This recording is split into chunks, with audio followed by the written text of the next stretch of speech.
जाट वास्तव में हिंदुओं की जाति नहीं है, ये एक नस्ल है। मोहम्मद गजनी ने जाटों को खुश करने के लिए साहू जाटों से अपनी बहन का विवाह किया था।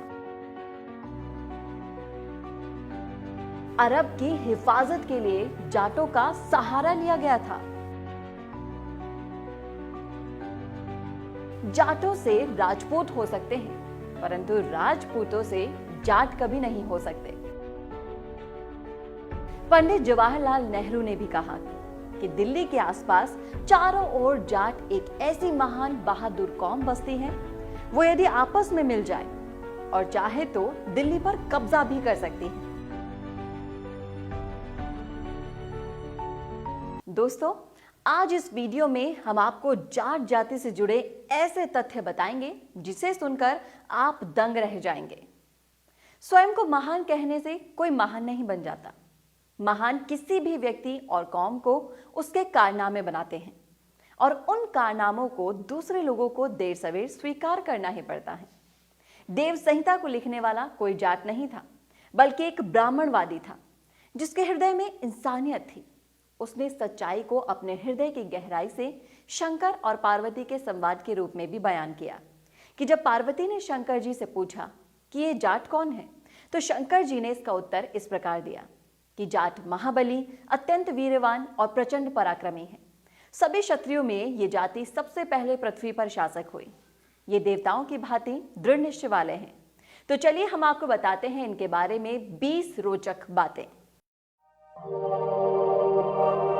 इतिहासकार मिस्टर स्मिथ के मुताबिक राजा जयपाल एक महान जाट राजा थे। इन्हीं का बेटा आनंदपाल हुआ, जिनके बेटे सुखपाल राजा हुए। उन्होंने मुस्लिम धर्म अपनाया और नवाज शाह कहलाए।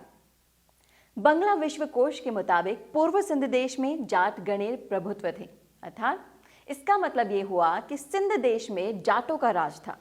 अरबी ग्रंथ सलाली लातुत त्वारिख के मुताबिक भारत के नरेशों में जाट बलहारा नरेश सर्वोच्च थे।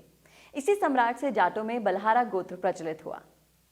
स्कैंडिनेविया की धार्मिक पुस्तक एडा के मुताबिक यहाँ के आदि निवासी जाट पहले आर्य कहे जाते थे, जो असीगढ़ के रहने वाले थे। यात्री अल बेरूनी इतिहासकार के मुताबिक मथुरा में वासुदेव से कंस की बहन से कृष्ण का जन्म हुआ और ये परिवार जाट था और गाय पालने का काम करता था।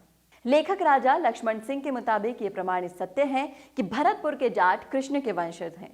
इतिहास को देखा जाए तो ये जानने को मिलता है कि कालांतर में यादव अपने आप को जाट कहलाते थे, जिनमें एकजुट होकर लड़ने और काम करने की प्रकृति थी, और अहिर जाति का एक बड़ा भाग अपने आप को यादव कहने लगा था। आज भी भारत में बहुत अहिर हैं जो अपने आप को यादव नहीं मानते, बल्कि ग्वाला वंशी मानते हैं। मिस्टर नेस्फील्ड के मुताबिक जाट कुछ और नहीं है, बल्कि आधुनिक हिंदू यादू जादू शब्द का उच्चारण है, जिस कबीले में श्री कृष्ण पैदा हुए थे। इसका दूसरा बड़ा प्रमाण है कि कृष्ण जी के गांव नंदगांव और वृंदावन में आज भी जाटों के गांव हैं। ये सबसे बड़ा भौगोलिक और सामाजिक प्रमाण है। इतिहासकार डॉक्टर रणजीत सिंह के मुताबिक जाट तो उन योद्धाओं के वंशज हैं जो एक हाथ में रोटी और दूसरे हाथ में शत्रु का खून